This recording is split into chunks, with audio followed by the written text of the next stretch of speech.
Commerce Secretary Howard Lutnick dropped a bombshell in a recent interview, claiming that if Xi Jinping just picks up the phone and calls Trump, promising to stop producing the fentanyl poisoning Americans, the US would slash tariffs by 20%. What a bargain, right? A few seconds on the line, and poof, tariffs vanish. Cheaper than haggling at a flea market.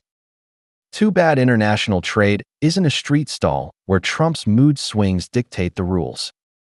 Lutnick's spiel is nothing more than a megaphone for his boss, though he seems to forget that no matter how loud a dog barks, it doesn't call the shots. Lutnick's so deep in his lapdog role, he's lost the plot entirely.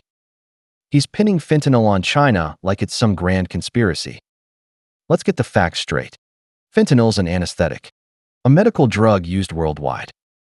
How does it morph into a poison the second it hits American soil, with China as the scapegoat? The US drug oversight is a sieve. Enforcement's a joke, and the streets are flooded. Yet they point fingers at China, Canada, Mexico, anyone but themselves. Classic blame game, executed with finesse. China's been making fentanyl for years, so why aren't its streets crawling with addicts? If Lutnick's got proof, let's see it. Otherwise, he's just spewing hot air, slandering left and right. Take a peek at Trump's cabinet. A sycophant circus, a near-religious cult with Trump as the infallible guru. The White House spokesperson's got a silver tongue, twisting black into white like it's second nature. Defense Secretary Hegseth stood next to Trump in an interview, gushing praise like a hymn, while Trump zoned out, eyelids drooping, nearly dozing off mid-sentence. Secretary of State Rubio and VP Vance are no different, hyped up like they're on a sugar rush, parroting Trump's brilliant takes. Annexing Greenland's a must. Ukraine started the war and should kiss America's boots. Allies are just freeloaders. These lines are so dumb they sound like a bad script stitched together by a third-rate writer. The whole crew's a shambles, yet they strut around like they own the planet. Trump's obsessed with she calling him, bragging every chance he gets that she's about to dial in, only to get slapped by reality time and again.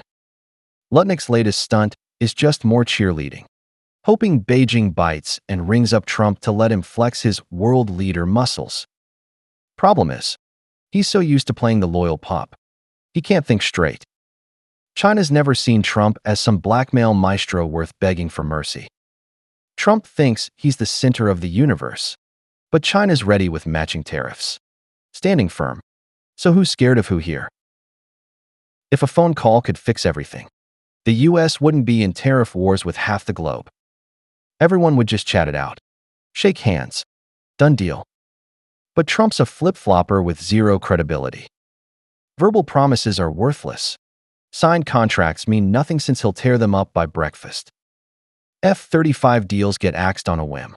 Allies get smacked for fun. So negotiating with him is a waste of breath. Why bother calling? Just to humor his naked emperor act? He's shameless enough to parade around bare, but the audience isn't obliged to clap. Lutnick, Hegseth, Rubio, Vance. These clowns can keep clowning for 4 years if they're fine with a dead-end gig, since the circus always folds eventually. But if they want a political future, they'd better ditch Trump fast. He's on track to be the most infamous president in US history. Vance shouldn't kid himself about taking over in 4 years, since by then, the country might be a dumpster fire, and sticking with Trump just means going down with him. Rubio's Democracy Defender badge is already shredded over Ukraine, so if he doesn't bail soon, he's toast. Smart ones know, the farther from Trump, the longer you last. China's not calling, not because they don't want lower tariffs, but because they see the game. With a loose cannon like Trump, a call might drop tariffs today, only for another to jack them up tomorrow. Dealing with someone this erratic, this untrustworthy, is pointless, since agreements are just scrap paper. The rest of the world should wake up too.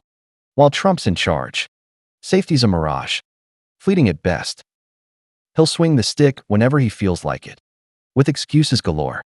like his dog catching a cold could be China's fault next. Banking on a deal for peace is delusional.